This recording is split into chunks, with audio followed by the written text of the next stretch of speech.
Assalamualaikum warahmatullahi wabarakatuh. Ikhwah fillah. Tabarruj artinya memamerkan hal-hal yang seharusnya disembunyikan. Seorang ulama besar Islam, Syekh Abdul A'la Al-Maududi, menjelaskan lebih rinci makna tabarruj.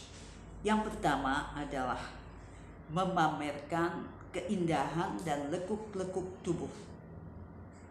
Yang kedua, memamerkan pakaian, perhiasan, parfum yang berlebihan.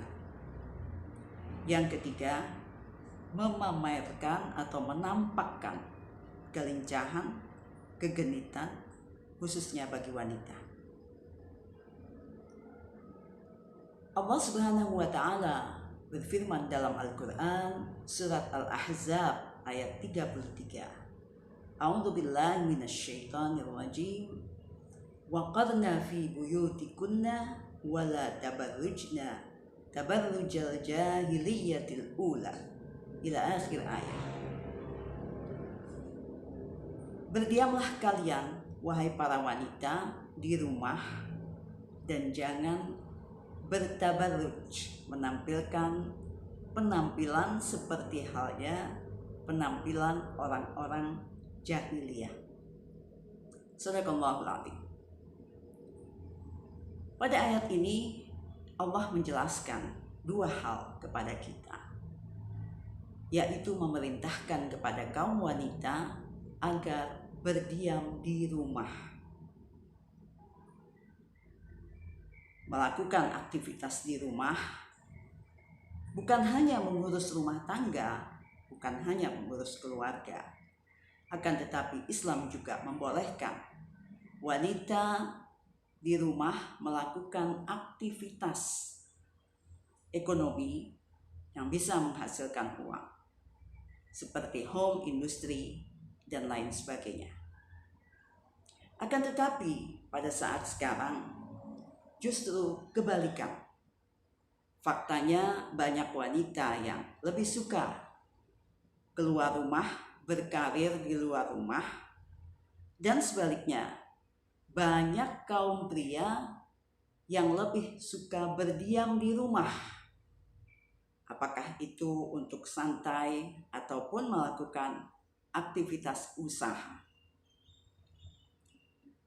Yang kedua, ayat ini melarang kepada kita kaum wanita, wanita muslim khususnya, jangan menampilkan berpenampilan seperti penampilan orang-orang pada zaman jahiliyah, yaitu memamerkan lekuk-lekuk tubuh, memamerkan aurat, perhiasan yang berlebihan. Dan jika kita lihat faktanya pada zaman kita, banyak sekali wanita-wanita muslim yang masih membuka auratnya tanpa rasa malu.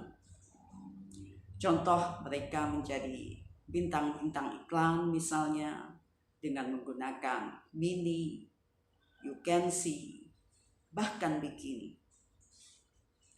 Dan tidak sedikit wanita-wanita muslim yang menutup aurat, akan tetapi pakaiannya sangat ketat sehingga tetap lekuk-lekuk tubuhnya nampak dengan jelas.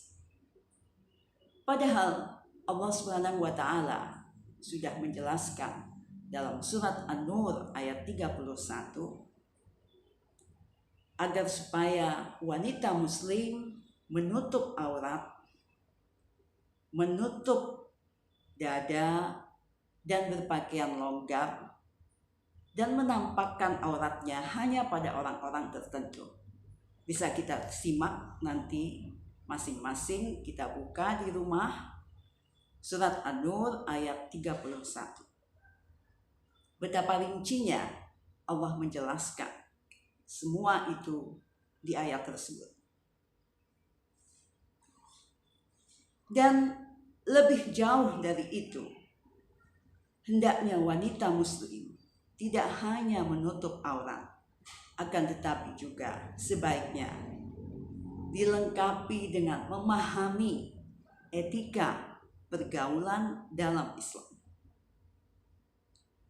Karena pada masa kita ini tidak sedikit terjadi kasus-kasus pelecehan yang berakhir dengan pembunuhan, disengaja, direncanakan ataupun tidak direncanakan. Yang semua itu dilakukan, diawali dari hal-hal yang sangat sederhana. Diawali dari hal-hal yang sangat simpel. Misalnya bertemu dua orang laki-laki dan wanita yang bukan mahram, yang tidak halal bagi dia, di satu tempat dengan alasan pekerjaan. Mereka bertemu berdua saja, padahal Rasulullah SAW telah mengingatkan dalam hadis beliau, jika dua orang bertemu, laki-laki dan wanita yang bukan mahramnya, maka ketiganya adalah syaitan.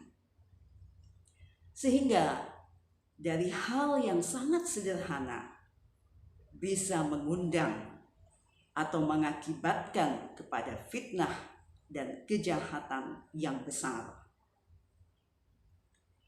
Ini perlu menjadi perhatian bagi kita, khususnya wanita muslim. Jadikanlah agama Islam bukan hanya sekedar agama, akan tetapi kita aplikasikan dalam kehidupan kita sehari-hari. Mari kita perbaiki penampilan kita sesuai dengan tuntunan Al-Quran. Kita fahami etika bergaul dalam Islam yang tidak menyeret kepada fitnah dan kerusakan, apalagi perzinahan, sebagaimana yang disebutkan oleh Allah Subhanahu wa Ta'ala dalam Al-Quran, surat Al-Isra ayat 32. A'udzu billahi minasyaitonir rajim. La taqrabuz zina innahu kana fahishatan wa sa'a sabila. Janganlah kalian dekati zina, karena sesungguhnya zina itu adalah kejahatan dan jalan yang buruk. Sadaqallahul adzim.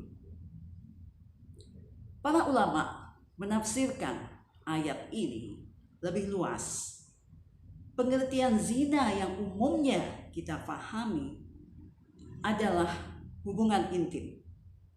Yang sebenarnya yang difahami dari kata zina bukan hanya itu saja. Bahkan hal-hal yang dianggap sederhana pun bisa termasuk zina jika itu dilakukan terhadap orang-orang yang bukan mahramnya, yang tidak halal baginya. Ada zina mata, misalnya melihat aurat atau hal-hal yang tidak halal bagi kita. Ada zina tangan, yaitu menyentuh orang yang bukan mahram kita, bergandengan tangan misalnya, padahal dia tidak halal untuk kita. Dan zina hati, yaitu lebih jauh lagi, memikirkan, membayangkan, menghayalkan orang-orang yang bukan mahram, yang tidak halal bagi dirinya. Mari kita jadikan ayat-ayat di atas sebagai tuntunan, khususnya bagi wanita muslimah, agar lebih mawas diri, lebih bisa menjaga diri sebagaimana yang diposisikan dalam Islam, yaitu Islam sangat memuliakan kaum wanita.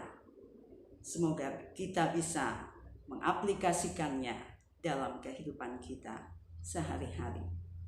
Wassalamualaikum warahmatullahi wabarakatuh.